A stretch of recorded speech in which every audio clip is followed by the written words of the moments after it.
ঘূর্ণিঝড় ইয়াসের দুদিন পরও পানির সঙ্গে যুদ্ধ করছে উপকূলবাসী। তলিয়ে গেছে বহু ঘরবাড়ি।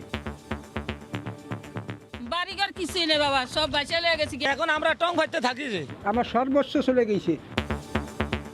ভেসে গেছে হাজার হাজার চিংড়ি ঘের। ত্রাণ নয়, দাবি টেকসই বাঁধের।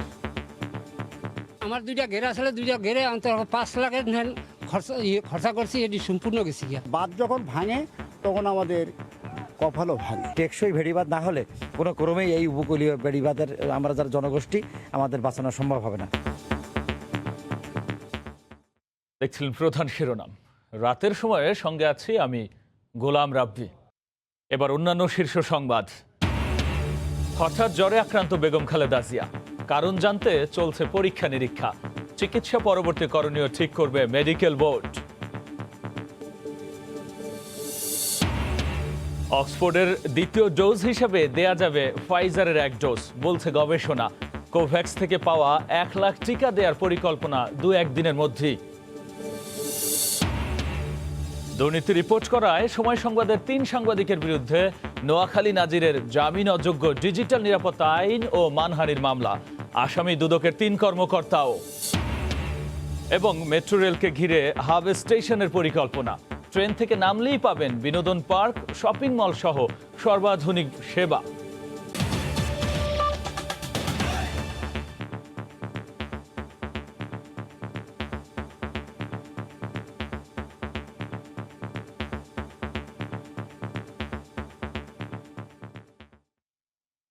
ঘূর্ণিঝড় আসে আর বাঁধ ভাঙে, সেই সঙ্গে পড়ে উপকূলীয় এলাকার মানুষের কপাল।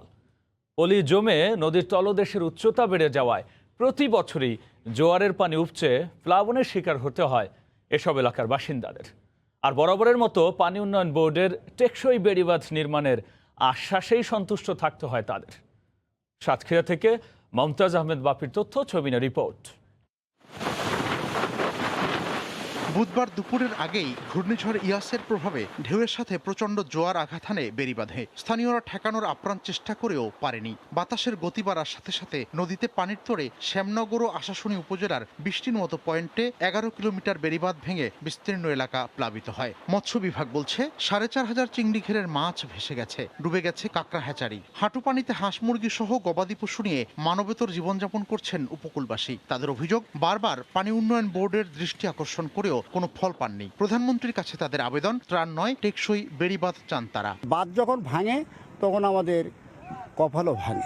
বাদ উঁচু না করা পর্যন্ত ভাঙন কোনো সময় রক্ষা করা যাবে না। ত্রাণ চাই না, আমরা চাই একটা ভেড়িবাঁধ, স্থায়ী ভেড়িবাঁধ। সরকারের কাছে আমাদের প্রাণের দাবি থাকে শুধু এতটুকু যে আমরা যেন টেকসই ভেড়িবাঁধ পাই। বারবার বাঁধ ভেঙে নিঃস্ব হয়ে গেছে এই উপকূলীয় জনপদের অধিকাংশ মানুষ। আয়লা সেই ক্ষত শুকাতে না শুকাতেই আবার আমাদের এই ইয়াসের আক্রমণ। সুতরাং এখানে যে টেকসই ভেড়িবাঁধ না হলে কোনো ক্রমেই এই উপকূলীয় ভেড়িবাঁধের আমরা যারা জনগোষ্ঠী আমাদের বাঁচানো সম্ভব হবে না। অবশ্য দায়সারাভাবে পানি উন্নয়ন বোর্ড জানায় টেকসই বেড়িবাঁধের প্রস্তাব দেওয়া হয়েছে। আমরা খুব শীঘ্রই মেরামত করতেছি এবং এগুলোর স্থায়ী সমাধান হলো টেকসই বেড়িবাঁধ। এর জন্য প্রকল্প দেওয়া আছে, খুব শীঘ্রই প্রকল্প অনুমোদন হবে এবং অনুমোদন হলে এই অবস্থা থাকবে না। সাতক্ষীরার 700 কিলোমিটার বেড়িবাঁধের মধ্যে 100 কিলোমিটারই ঝুঁকিপূর্ণ। গত বছর আমপানে 70 কিলোমিটার ভেঙেছিল, আর এখন ইয়াসে 20 কিলোমিটার বেড়িবাঁধ ভেঙে বিস্তীর্ণ অঞ্চল প্লাবিত হয়। সময় সংবাদ, সাতক্ষীরা। এদিকে টানা 3 দিন ধরে জোয়ারের জলে ভাসছে চরকুকরিমুকরি ও ঢালচরের কয়েক হাজার মানুষ। ঢেউয়ের আঘাতে এ 2 ইউনিয়নে বিধ্বস্ত 2 শতাধিক ঘরবাড়ি ও ব্যবসা প্রতিষ্ঠান। গৃহহারা অনেকের আশ্রয় হয়েছে স্থানীয় বাজার ও অন্যের বাড়িতে। দেখা দিয়েছে বিশুদ্ধ পানির সংকট। নাসিরুদ্দিন লিটনের তথ্য, উৎপল দেবনাথের ছবি নিয়ে রিপোর্ট। বুধবার ঘূর্ণিঝড় ইয়াসের প্রভাবে উত্তাল সাগরের ঢেউয়ের আঘাতে তছনছ করে গেছে চরফ্যাশনের চরপাতিলার শতাধিক বসতঘর। স্রোতে ভিটামাটির সাথে ভাসিয়ে নিয়েছে আসবাবপত্র। বসতঘরে মাচা করে দিন কাটাচ্ছেন চরবাসী। নোনা পানিতে সব তলিয়ে থাকায় বিশুদ্ধ পানির তীব্র সংকট দেখা দিয়েছে। তছনছ করে রেখে যাওয়া এসব ঘরবাড়ি বৃহস্পতিবার দুপুরে আবারও 6 ফুট পানিতে তলিয়ে যায়। এভাবে গত 2 দিন জোয়ারে ভাসছে পাতিলা ও ঢালচরের 10,000 মানুষ। চরপাতিলার চেয়ে ভয়াবহ অবস্থা সাগরকুলের ঢালচরের। বাজারের 60 ভাগ মাছের আড়ত আর শতাধিক বসতঘর বিধ্বস্ত। বাড়িঘর কিছুই নেই বাবা, সব বাঁচা লেগে গেছে। একটা ছোট মায়া ছিল, মায়েরা পাই নাই। এখন আমরা টং ভাইতে থাকি যে থাকার কোনো পথ নাই, আমরা কিভাবে থাকুম আমরা? ঘরবাড়ির পাশাপাশি ক্ষেতের ফসল আর ঘেরের মাছ হারিয়ে নিঃস্ব হয়েছে অনেকে। আমার দুইটা ঘেরা ছেলে দুইটা ঘেরে অন্তত 5 লাখের খরচা করছি এটি সম্পূর্ণ গেছি গিয়া। 7 লক্ষ টাকার মতো ক্ষতি হয়েছে। এই ক্ষতি পোষানোর মতো আমার এই ধরনের ক্যাপাসিটি নাই। দুর্গত এলাকার বাসিন্দাদের জন্য গৃহ নির্মাণ সহায়তা সহ জরুরি ত্রাণ সহায়তার দাবি স্থানীয় জনপ্রতিনিধির। 90% কাঁচা ঘরবাড়ির ভিটির মাটি চলে গেছে, প্রায় 2 শতাধিক ঘরবাড়ি আমার এখানে ক্ষতিগ্রস্ত হয়েছে। তাদের পুনর্বাসনের জন্য আমি সরকারের কাছে আহ্বান জানাচ্ছি। তবে ক্ষয়ক্ষতি নিরূপণের পাশাপাশি ক্ষতিগ্রস্তদের ত্রাণের আওতায় আনার কথা জানান জেলা প্রশাসক। আমরা সকলে সচেষ্ট রয়েছি এবং যেখানেই খবর পাচ্ছি কোনো সামান্যতম পেলেও আমরা কিন্তু দ্রুত ব্যবস্থা নিচ্ছি। ক্ষতিগ্রস্ত পরিবারের জন্য আমাদের ত্রাণের ব্যবস্থা রয়েছে। ঘূর্ণিঝড় ইয়াসের আঘাতে ক্ষয়ক্ষতি নিরূপণের কাজ শেষ হয়নি। তবে অতি জোয়ারে বৃহস্পতিবারও জেলার 20,000 মানুষ প্লাবিত হয়েছে। সময় সংবাদ, ভোলা। রাতের সময় আরও থাকছে। সাপ্তাহিক ছুটির দিনে মুন্সিগঞ্জের মাওয়ায় ইলিশের জমজমাট বেচা কেনা। চাহিদা বেশি থাকায় বড় ইলিশের দাম উঠেছে কেজিতে 1800। ফাইজারের 1 লাখ ডোজ হতে পারে অক্সফোর্ডের দ্বিতীয় ডোজের অপেক্ষায় থাকাদের টিকার যোগান। বিশেষজ্ঞরা বলছেন এরই মধ্যে ব্রিটেনে গবেষণায় অ্যাস্ট্রাজেনেকার টিকার দ্বিতীয় ডোজ হিসেবে ফাইজারের 1 ডোজ কার্যকর প্রমাণিত হয়েছে।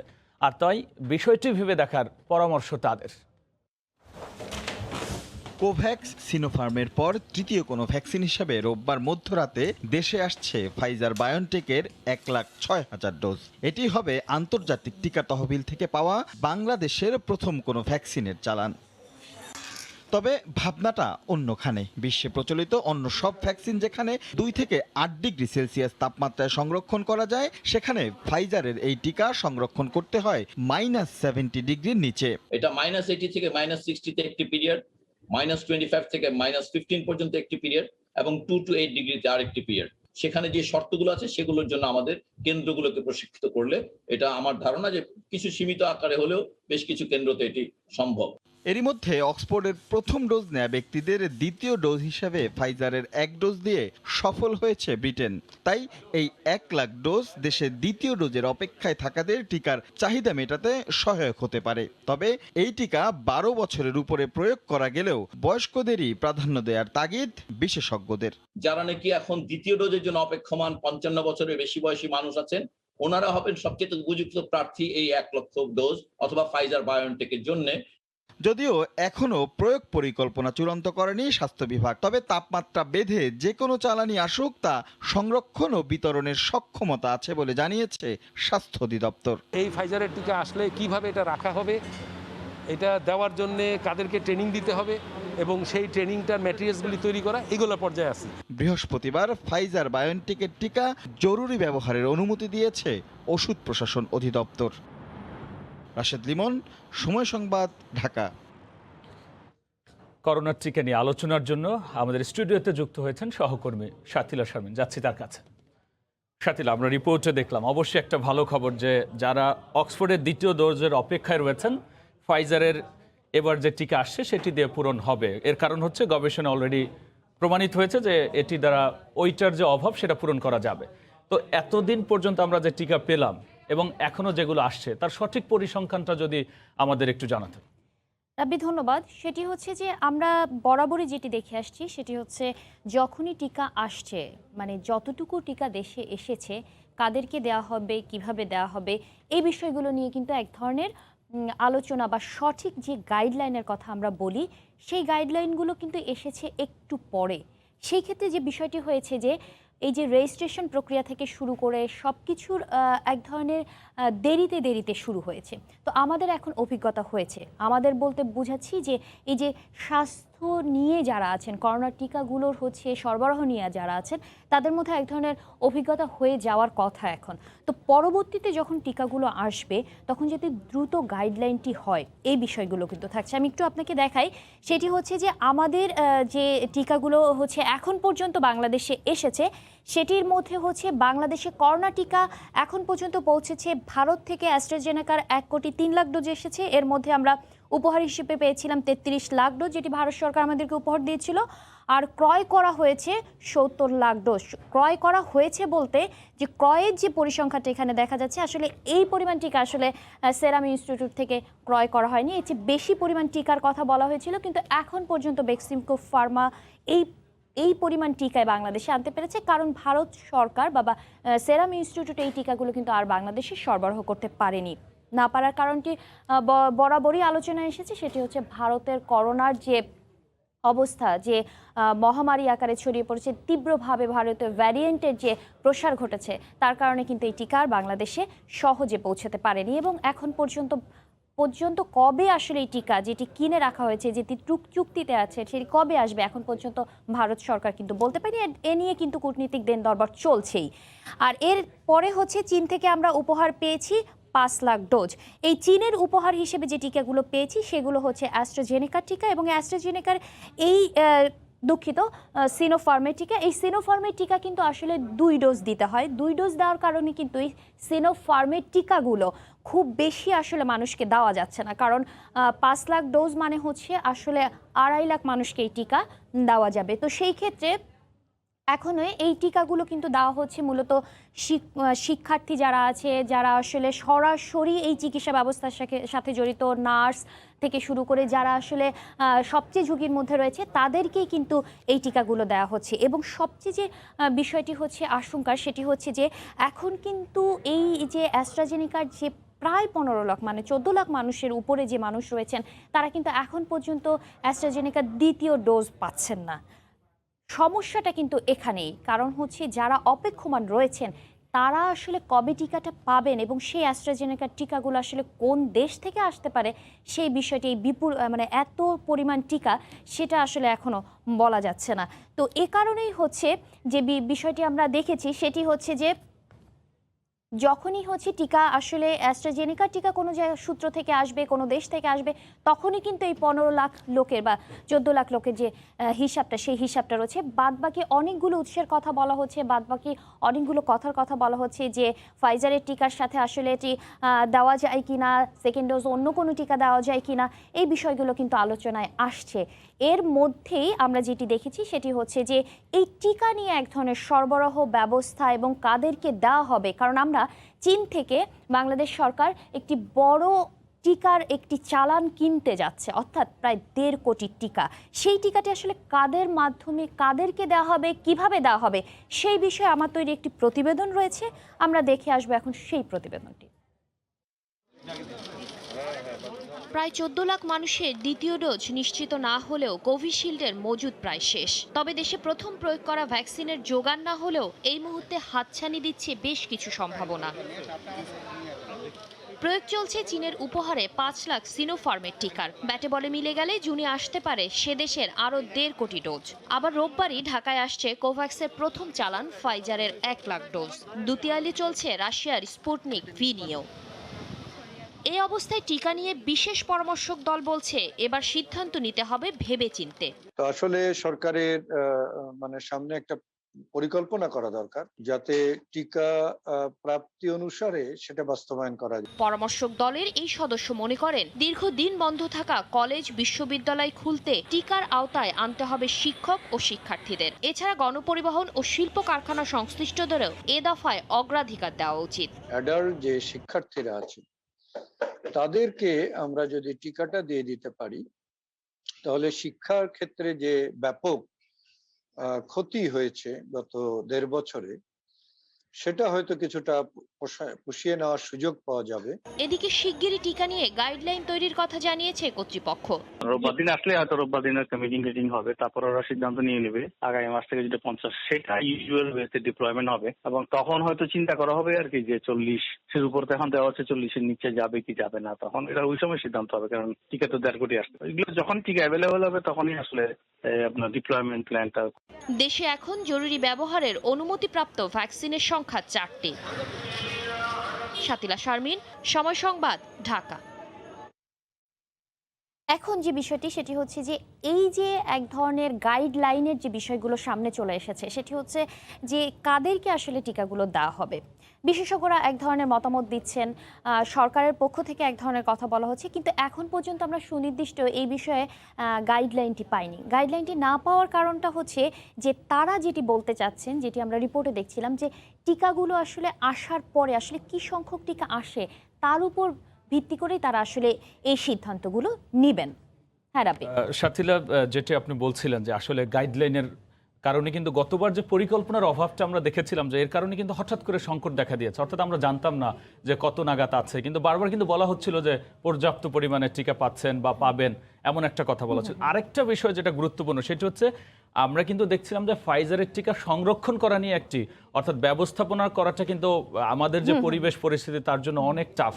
সো এই বিষয়টা যদি একটু ব্যাখ্যা করতেন যে এখন যে ফাইজারের টিকা আসবে এবং আরও চীন থেকে যে টিকা আসছে তার ব্যবস্থাপনা এবং সেটি প্রয়োগের ক্ষেত্রে সঠিক পরিকল্পনাটা আছে কিনা।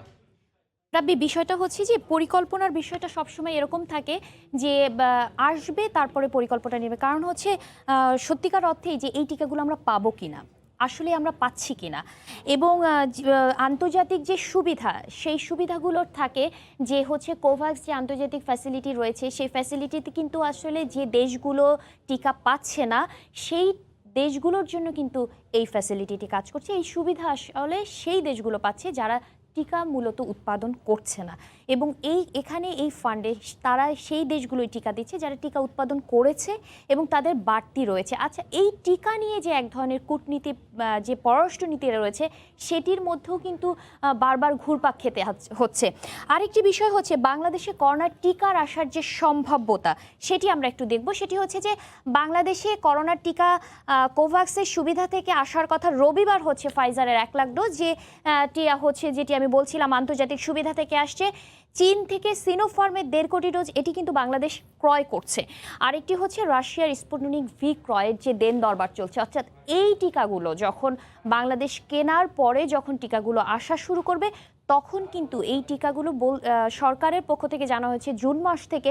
তো জুন মাস থেকে যদি আসা শুরু হয় তাহলে কিন্তু একটি নির্দিষ্ট গাইডলাইনের প্রয়োজন আছে যে এত সংখ্যক টিকা আসলে আমরা কাদেরকে দিচ্ছি, কাদেরকে দিয়ে আসলে আমরা সবচেয়ে বেশি উপকৃত হব, সেই বিষয়গুলো কিন্তু বিশেষজ্ঞরা বারবার বলেছেন। তো আমার কাছে ছিল মোটামুটি এরকমই। আমরা চলে যাব রাব্বির কাছে। রাব্বি। সাথিলা, আপনাকে ধন্যবাদ। করোনা টিকার আশা এবং এর বিস্তারিত নিয়ে যুক্ত হয়েছিলেন স্টুডিওতে আলোচনার জন্য সহকর্মী সাথিলা শারমিন। এবার যাচ্ছে অন্য প্রসঙ্গে। হঠাৎ করেই জ্বরে আক্রান্ত হয়েছেন রাজধানীর এভারকেয়ার হাসপাতালে চিকিৎসাধীন বিএনপি নেত্রী বেগম খালেদা জিয়া। এ তথ্য জানিয়ে দলটির মহাসচিব বলেছেন, জ্বরের কারণ নির্ণয়ে পরীক্ষা নিরীক্ষার পাশাপাশি প্রয়োজনীয় চিকিৎসাও দেওয়া হচ্ছে। পরবর্তী করণীয় ঠিক করবে মেডিকেল বোর্ড।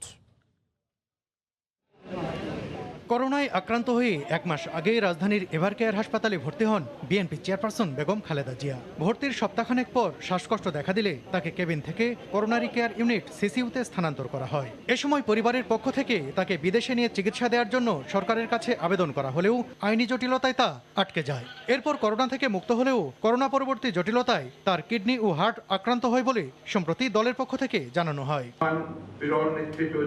শুক্রবার গুলশানে বিএনপি চেয়ারপারসনের রাজনৈতিক কার্যালয়ে দলটির বাজেট ভাবনা বিষয়ক সংবাদ সম্মেলনের শেষ পর্যায়ে বেগম জিয়ার শারীরিক অবস্থা সম্পর্কে জানান মির্জা ফখরুল ইসলাম আলমগীর। তিনি বলেন, বেগম জিয়ার সার্বিক অবস্থা ভালো হলেও বৃহস্পতিবার থেকে তিনি জ্বরে আক্রান্ত হয়েছেন। উনি এখন মোটামুটিভাবে তার যে প্যারামিটার্সগুলো আছে সেগুলো ভালো, কিন্তু গতকাল থেকে তার একটু জ্বর দেখা দিয়েছে, যেটা আমাদের চিকিৎসকরা সেটা ইনভেস্টিগেট করছেন, পরীক্ষা করছেন যে হঠাৎ করে তার এই জ্বর এসেছে। গতকাল রাত থেকেই সেই জ্বরকে নিরসন করবার জন্য আপনার চিকিৎসা শুরু হয়েছে। গত 10 এপ্রিল বেগম জিয়া করোনায় আক্রান্ত হন। তাকে এভারকেয়ার হাসপাতালে ভর্তি করা হয় 27 এপ্রিল। এরপর থেকে সেখানেই চিকিৎসাধীন রয়েছেন বিএনপি চেয়ারপারসন। সালাউদ্দিন সুমন, সময় সংবাদ, ঢাকা। দুর্নীতি রিপোর্ট করায় সময় সংবাদের 3 সাংবাদিকের বিরুদ্ধে নোয়াখালীর নাজির জামিন অযোগ্য, ডিজিটাল নিরাপত্তা আইন ও মানহানির 2টি মামলা করেছেন। মামলায় আসামি করা হয়েছে দুদকের 3 কর্মকর্তাকেও। আর একই সাথে মামলা করার ক্ষেত্রেও প্রতারণার আশ্রয় নিয়েছেন ওই নাজির আলমগীর। অভিযোগ রয়েছে আইন মন্ত্রণালয়ের ঊর্ধ্বতন এক কর্মকর্তার আশ্রয় প্রশ্রয়ে এ মামলা করেছেন তিনি। এ অবস্থায় আইনি লড়াইয়ের সিদ্ধান্ত নিয়েছে দুদক। নোয়াখালী জেলা আদালতের নাজির আলমগীর হোসেন তার বিরুদ্ধে অবৈধ সম্পদ অর্জন এবং টাকা পাচারের অভিযোগে 2টি মামলা করে দুদক। এসব মামলায় গ্রেফতার করা হলেও আটকে রাখা যায়নি তাকে। নাজির দম্পতির বিরুদ্ধে হওয়া দুর্নীতির মামলার খবর প্রচার করে সময় সংবাদ। দুদকের দেয়া চার্জশিটের ভিত্তিতেই প্রতিবেদনটি করা হয়। এতেই ক্ষুব্ধ হন নাজির। 5ই মে নোয়াখালী আদালতে 10 কোটি টাকার মানহানির মামলা করেন তিনি। এরই মধ্যে এই মামলায় সমন জারি করা হয়েছে, দিন ধার্য করা হয়েছে 20শে জুন। এই মামলায় 1 নম্বর আসামি করা হয় সংশ্লিষ্ট প্রতিবেদক আফজাল হোসেনকে, 2 নম্বর আসামি জ্যেষ্ঠ বার্তা সম্পাদক মানোয়ার হোসেন এবং 3 নম্বর আসামি করা হয় সময় টেলিভিশনের ব্যবস্থাপনা পরিচালক ও সিইও আহমেদ জুবাইরকে। এছাড়া জাহাঙ্গীর আলম, মশিউর রহমান এবং সুবেল আহমদ নামে আরও 3 জনকে করা হয় আসামি। পরের 3 আসামিকে এ নিয়ে যখন আলোচনা চলছে ঠিক তখনই খবর আসে চট্টগ্রামের সাইবার আদালতে জামিন অযোগ্য ধারায় আরেকটি মামলা করেছেন নাজির আলমগীর। এখানেও আসামি করা হয় আগের 6 জনকেই। মামলাটির তদন্তের দায়িত্ব দেওয়া হয়েছে নোয়াখালী পিবিআইকে। সেই সূত্রেই পরিচয় মিলে পরের 3 আসামির। জানা যায় তারা দুদকের কর্মকর্তা। নাজিরের বিরুদ্ধে মামলা এবং গ্রেফতারের সঙ্গে সংশ্লিষ্ট ছিলেন তারা। জেলার দুদক আইনজীবী বলছেন মামলা করার ক্ষেত্রে প্রতারণার আশ্রয় নিয়েছেন নাজির আলমগীর। সে যে সাময়িক বরখাস্তকৃত কর্মকর্তা এই বিষয়টা সে গোপন করছে। 2 নম্বর, দুদকের যে 3 জনকে তিনি আসামি করছেন, বিবাদী করছেন, তাদের পদবিও উনি গোপন করছেন। ওইখানে নাজির আলমগীর আরেকটা প্রতারণা করছে। অভিযোগ রয়েছে আইন মন্ত্রণালয়ের ঊর্ধ্বতন এক কর্মকর্তার আশ্রয় প্রশ্রয়ে বেপরোয়া হয়ে উঠেছেন নাজির আলমগীর। দুদক আইনজীবী বলছেন দুর্নীতির বিচার থেকে বাঁচতে এমন কৌশল নিলেও তাকে কোনো ছাড় দেওয়া হবে না। কমিশন মামলাটি কন্টেস্ট করবে এবং কন্টেস্ট করে এই মামলার যা যা করার সবই করবে। কমিশন কর্মকর্তাদের আসামি করে ফৌজদারি মামলা করা আমি এটা দেখিনি। This is my first time. সময় টিভি যেই রিপোর্টটি করেছে সেটা দুর্নীতি দমন কমিশনের কাগজের তথ্য উপাত্তের ভিত্তিতে করা হয়েছে। শুধু আলমগীর নন, তার স্ত্রী জেলার চিফ জুডিশিয়াল ম্যাজিস্ট্রেট আদালতের পেশকার নাজমুন নাহারের বিরুদ্ধেও রয়েছে দুর্নীতি অনিয়মের একই অভিযোগ। আর এই কারণেই আলমগীরকে সাময়িক বরখাস্ত করা হয়। আফজাল হোসেন, সময় সংবাদ, ঢাকা। রাতের সময় আরও থাকছে। 70 বছরের জটিলতা কাটিয়ে ইস্তাম্বুলের তাকসিম স্কোয়ারে মসজিদ উদ্বোধন। চোখ ধাঁধানো নকশায় গড়া মসজিদটিতে নামাজ আদায় করবেন 2500-এরও বেশি মুসল্লি। মেট্রো রেল ঘিরে রাজধানী জুড়ে অত্যাধুনিক স্টেশন হাব তৈরির পরিকল্পনা করছে কর্তৃপক্ষ। স্টেশন থেকে নামলেই যাত্রীর জন্য থাকবে বিনোদন পার্ক, নিত্যপণ্যের বাজার ও শপিং মল সহ বিভিন্ন সুবিধা। আর প্রাথমিকভাবে উত্তরায় স্টেশন 2-এর কাছে এ হাব নির্মাণের উদ্যোগও নেওয়া হয়েছে। বাবুল হোসেনের ক্যামেরায় সাদাত রহমতুল্লাহ রিপোর্ট। সবকিছু ঠিক থাকলে ডিসেম্বরে মেট্রো রেলের যুগে প্রবেশ করবে বাংলাদেশ। 1 দশক আগেও যা ছিল স্বপ্নের মতো এখন তা বাস্তবে রূপ নিচ্ছে। জাপান থেকে আসতে শুরু করেছে মেট্রো রেলের কোচও। কিন্তু মেট্রো রেল পরিচালনা ও রক্ষণাবেক্ষণ খরচ তুলনামূলক অনেক বেশি। তাই লোকসান কমাতে বাড়তি সুবিধা হিসেবে হাব স্টেশন তৈরি করে আয়ের পথ করতে চায় কর্তৃপক্ষ। আমরা ওখানে একটা বিনোদন পার্কের একটা ব্যবস্থা করব, কিছু ফুড কোর্টও থাকবে, চিলড্রেন জোনেরও একটা ব্যবস্থা রাখবো। এছাড়া প্রতিটি স্টেশনে একটি করে স্টেশন প্লাজা নির্মাণের উদ্যোগ নেওয়া হয়েছে। উত্তরা থেকে ফার্মগেট পর্যন্ত 5টি স্টেশন প্লাজা নির্মাণ করতে চায় মেট্রো রেল। আমরা মনে করি যে এরকম প্রতি লাইনে যদি একটা বড় করে টিওডি করা যায় এবং তার সাথে যদি স্টেশন প্লাজাগুলোকে সংযুক্ত করা যায় তাহলে ডিএমটিসিএল প্রথম থেকেই একটা লাভজনক প্রতিষ্ঠান হিসেবে পরিচালিত হবে। যোগাযোগ বিশেষজ্ঞরা বলছেন পূর্ব প্রস্তুতি ছাড়াই মেট্রো রেল চালু হলে পর্যাপ্ত সেবা থেকে বঞ্চিত হবে নগরবাসী।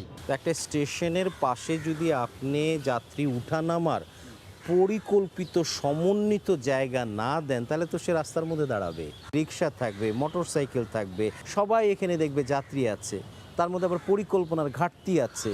প্রকল্পটির নকশার কাজ শেষ হলে দেশি বিদেশি আর্থিক সহযোগিতায় তৈরি হবে দেশের প্রথম আধুনিক হাব স্টেশন। মেট্রো রেল 2-এর পাশে নির্মাণ করা হচ্ছে ট্রানজিট ওরিয়েন্টেড ডেভেলপমেন্ট টিওডি বা হাব স্টেশন। তবে নির্ধারিত সময়ে মেট্রো রেলে এই নগরবাসী ওঠার সুযোগ পেলেও এই হাব স্টেশন ব্যবহারের জন্য অপেক্ষা করতে হবে আরও কয়েক বছর। সাদাত রহমতুল্লাহ, সময় সংবাদ, ঢাকা। নিরাপদ ও ঝামেলাবিহীন মাসিক স্বাস্থ্য মৌলিক অধিকার হলেও দেশের শহর আর গ্রামাঞ্চলের বেশিরভাগ নারী এখনও ব্যাপারটিতে অসচেতন। নারীর মাসিক স্বাস্থ্য সুরক্ষা নিশ্চিত করতে নানা পদক্ষেপ নিচ্ছে বিভিন্ন দেশি প্রতিষ্ঠানও। এছাড়াও সচেতনতা তৈরির পাশাপাশি স্যানিটারি প্যাড ব্যবহারকে আরও উৎসাহিত করার পরামর্শ দিচ্ছেন চিকিৎসকরা। মাসিকের মতো গুরুত্বপূর্ণ একটি বিষয় নিয়ে কথা বলতে এখনো সংকোচ বোধ করেন বেশিরভাগ নারী। মাসিক স্বাস্থ্য সুরক্ষার বিষয়টি বেশিরভাগ নারীরই অজানা। রাজধানীতে কর্মজীবী নারী কিংবা স্কুল কলেজ পড়ুয়া শিক্ষার্থী মাসিক স্বাস্থ্য সুরক্ষায় স্যানিটারি প্যাডের ব্যবহারের বিষয়ে অবগত থাকলেও গ্রামাঞ্চল এবং বস্তিতে বসবাসকারী বেশিরভাগ নারী ন্যাপকিন ব্যবহার করেন না, যা ডেকে আনছে চরম স্বাস্থ্য ঝুঁকি।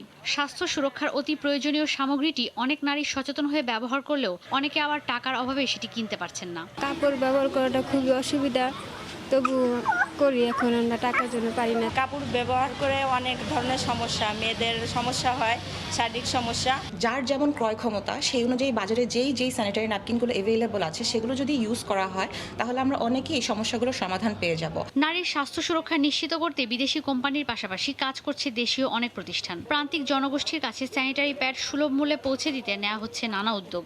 মাত্র 20% নারী এটা ইউজ করে, তার মানে বাকি 80% ইউজই করে না। আমরা বেশ কিছু অ্যাওয়ারনেস ক্যাম্পেইন করছি।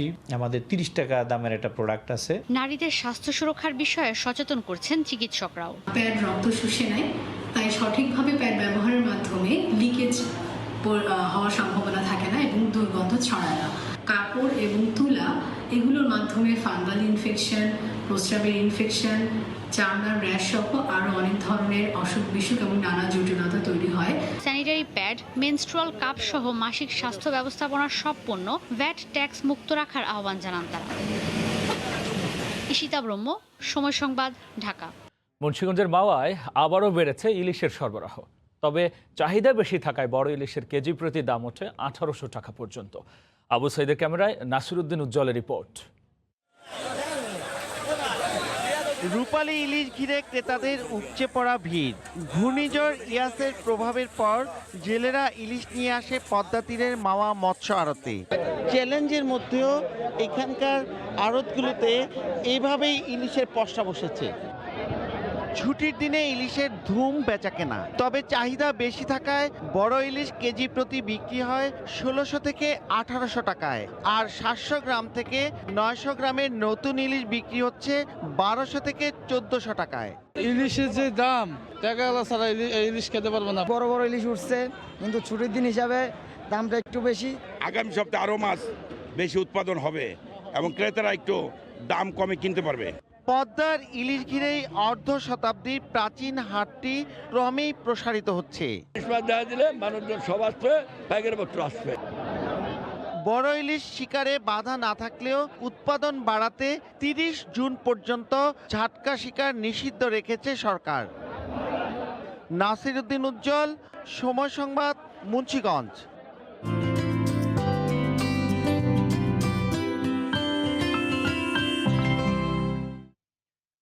নারীর জীবনে অত্যন্ত গুরুত্বপূর্ণ হলেও মাসিক বা পিরিয়ড সম্পর্কে এখনও অজ্ঞতা কাটেনি গ্রাম অঞ্চলে। এ নিয়ে লজ্জা আর ভয় কাটাতে বিনামূল্যে স্যানিটারি ন্যাপকিন বিতরণ করছেন গাইবান্ধার এক চেয়ারম্যান। আতাউল হক সাগরের ক্যামেরায় হেদায়েতুল ইসলাম বাবু রিপোর্ট। বয়ঃসন্ধিকালে মেয়েদের শারীরিক পরিবর্তনের স্বাভাবিক প্রক্রিয়া হলেও মাসিক নিয়ে পরিবার পরিজনের সাথে খোলামেলা আলোচনা করতে পারে না মেয়েরা। শিক্ষা প্রতিষ্ঠানেও উপেক্ষিত থাকে বিষয়টি। চেষ্টা করেও সবাইকে সচেতন করতে পারছেন না স্বাস্থ্যকর্মীরা। কখনো পরিবার, কখনো দারিদ্রতা বাধা হয়ে দাঁড়ায় মেয়েদের মাসিক স্বাস্থ্য ব্যবস্থাপনায়। আমাদের কাছে যদি টাকা থাকে তো আমরা অতি গোপনে ওই জিনিসটা কিনে নিয়ে আসি। এখন প্যাড ব্যবহার করে মানুষ যেরকম সুবিধা পাচ্ছে, আর তারা কাপড় ব্যবহার করে অনেক অসুবিধার মধ্যেই জীবন কাটাচ্ছে। কারো কারো সামর্থ্য নাই, কারো কারো ভালো লাগে না। এই যখন অবস্থা, সে সময় গাইবান্ধার প্রত্যন্ত গ্রামে ব্যতিক্রম উদ্যোগ নিয়েছেন মনোহরপুর ইউনিয়নের চেয়ারম্যান মিজানুর রহমান চুট্টু। বর্তমানে করোনা আক্রান্ত হওয়ার কারণে আয় কমে গেছে। আয় কমে যাওয়ার কারণে আমি একটা চিন্তা ভাবনা করছি, যে ব্যক্তিগতভাবে সীমিত পর্যায়ে হলে আমি বিতরণ করব। মাসিক ব্যবস্থাপনা সম্পর্কে নারীদের মধ্যে সচেতনতা সৃষ্টির পাশাপাশি রাষ্ট্রীয় বাজেটে মাসিক স্বাস্থ্য ব্যবস্থাপনা খাত তৈরি করে আলাদা বরাদ্দের দাবি এই নারী নেত্রীর। স্কুল কলেজ বিশ্ববিদ্যালয়ের যে ছাত্রীরা এবং কমিউনিটি ক্লিনিকে এটাকে একদম বিনামূল্যে সরবরাহ করা উচিত। 2015 সালে শিক্ষা মন্ত্রণালয় সকল মাধ্যমিক বিদ্যালয়ে মেয়েদের জন্য মাসিক স্বাস্থ্য ব্যবস্থাপনা বান্ধব টয়লেট ও মাসিকের সময় প্রয়োজনীয় সহায়তা নিশ্চিত করার নির্দেশনা দেয়া হলেও তার বাস্তবায়ন নেই বেশিরভাগ শিক্ষা প্রতিষ্ঠানে। হেদায়েতুল ইসলাম বাবু, সময় সংবাদ, গাইবান্ধা। দেশের বাইরের খবর।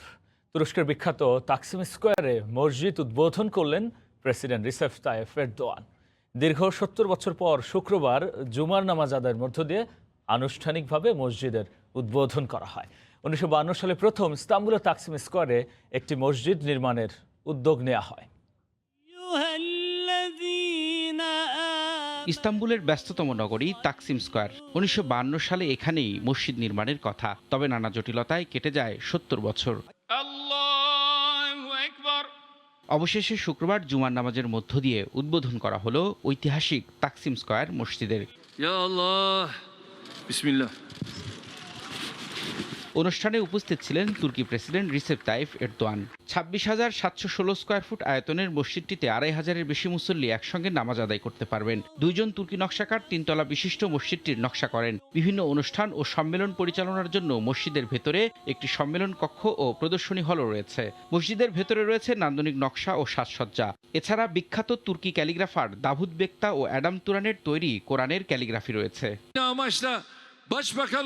2013 সালে যখন মসজিদটির নির্মাণ কাজ শুরু হয়, তখন কিছু লোক এর বিরুদ্ধে প্রতিবাদ শুরু করলো। যারা মসজিদ নির্মাণের বিরোধিতা করে তারা সন্ত্রাসী, তারা তুরস্কের উন্নয়ন চায় না। তাদের প্রতিবাদ তুরস্কের উন্নয়নকে বাধাগ্রস্ত করতে পারবে না।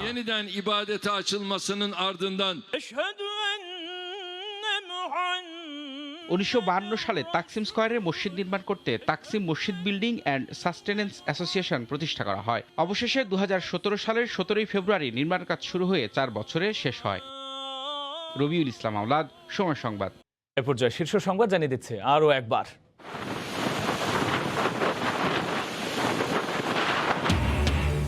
ঘূর্ণিঝড় ইয়াসের 2 দিন পরও পানির সঙ্গে যুদ্ধ উপকূলবাসীর। তলিয়ে গেছে বহু ঘরবাড়ি, ভেসে গেছে হাজার হাজার চিংড়ি ঘের। ত্রাণ নয়, দাবি টেকসই বাঁধের। হঠাৎ জ্বরে আক্রান্ত বেগম খালেদা জিয়া, কারণ জানতে চলছে পরীক্ষা নিরীক্ষা। চিকিৎসার পরবর্তী করণীয় ঠিক করবে মেডিকেল বোর্ড। এবং দুর্নীতির রিপোর্ট করায় সময় সংবাদের 3 সাংবাদিকের বিরুদ্ধে নোয়াখালী নাজিরের জামিন অযোগ্য ডিজিটাল নিরাপত্তা আইন ও মানহানির মামলা। আসামি দুদকের 3 কর্মকর্তাও। এ ছিল রাতের সময়, সঙ্গে থাকুন সময়।